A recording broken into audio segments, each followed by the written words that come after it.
Dobar dan, poštovani gledatelji. Slijedi jedan od intervjua na engleskom jer je naš gost američki jazz glazbenik i skladatelj koji je ovih dana na Pontalopud Jazz Festivalu kojeg i večeras možete posjetiti ako ste u blizini i mogućnosti.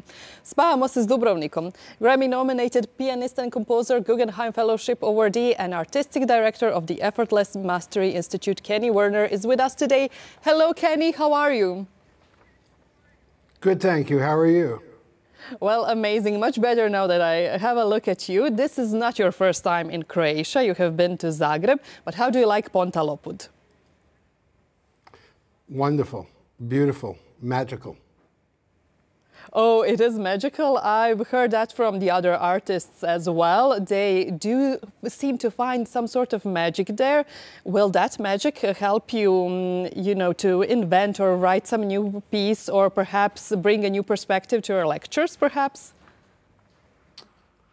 Well, I think the magic that comes from the music will contribute to the magic of the island. Oh, okay, I see. You are holding masterclass at Pontalopud. What are you teaching your students about?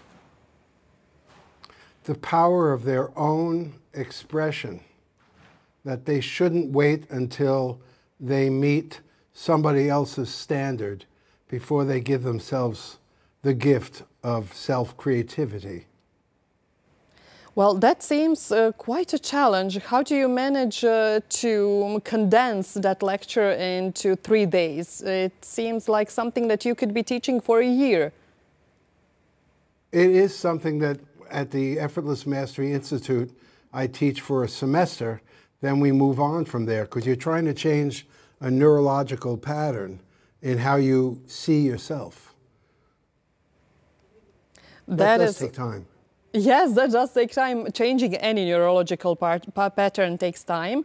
How did you become a master of your own theory? How did you develop it? I think a lot of it was given to me, to tell you the truth. I didn't do a lot of studying. And then it was more like I saw what music seemed to be, and then I found out that there were a lot of musicians that didn't see that. And the great musicians, they all possess it, but they don't always have the ability to express it so that someone else might experience it. And what is music? And somehow I had a Yes? gift for that. Sorry, do continue. No, that's it. How do you feel music? What is music for you? How would you define it? It's a higher communication. In a noisy world, and words can be so deceptive, it's kind of moving from the local lane into the airstream. And as such, I really believe that musicians have the ability to expose their audience to their own higher nature. Oh, that sounds lovely, to their own higher nature. And I heard that once you were describing how to get to our higher nature, you also said that some of the worst things that a composer can see or look at is a blank paper. Do you still find that correct, or have you changed your opinion? No, I use it as an excuse. I use it as a way of teaching. I say, why is a blank pager producing anxiety? And that's because of the musician's need to write something valuable. But the value has to be infused at the beginning. Whatever you write, that's what you believe in. And plus, you can always change it. But when someone's looking at a blank piece of paper, they're already projecting their limitations on that piece of paper, which is not likely to produce any music that would help. Music can help, especially in these times, but the mindset of the musician has to be elevated to their true nature. Music is a sound. And if a person's in their true nature, when they make that sound, they help others to elevate. And don't we all really need right now a little elevation. Oh yes, we do. Probably feel that way. I believe that whole world feels that way, and whole world would probably agree with you, especially the part of the world that wants peace. Does this theory also reflects from music to life? Do you have the same approach to life? You're not afraid to make mistakes in your career, your private life, or other affairs? Well, I personally could identify with people's problems by working on it on my life. I can't say I'm as free in my life as I am once my fingers touch a keyboard. But the lessons I learned from there are what I've been practicing. And I find that progressively, I do now make mistakes and don't think there's anything wrong with that. But that took quite a while to get to. You know, the success is taking the action. And how did you get there to have the courage to say to yourself, I'm going to make a mistake and I won't feel less of myself? That is quite a step in career, in life. How did you manage to get that courage, and how do you transfer that courage to your students? Well, exercise. You can have the greatest philosophy in the world, but if there isn't an exercise that exercises that philosophy, then it's just talk. There's plenty of fancy language to express this thing, but I give them exercises that take them out of the ego and place them in the spirit, then touch the instrument. And then they find out that music is theirs, and it's much easier than they thought, because they thought of themselves as not worthy.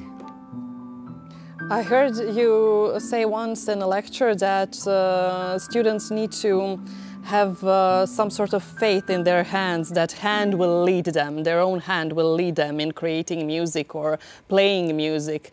Do you think that our body perhaps sometimes should lead us and perhaps feels more than our cognitive functions are, are leading us and trying to demand everything?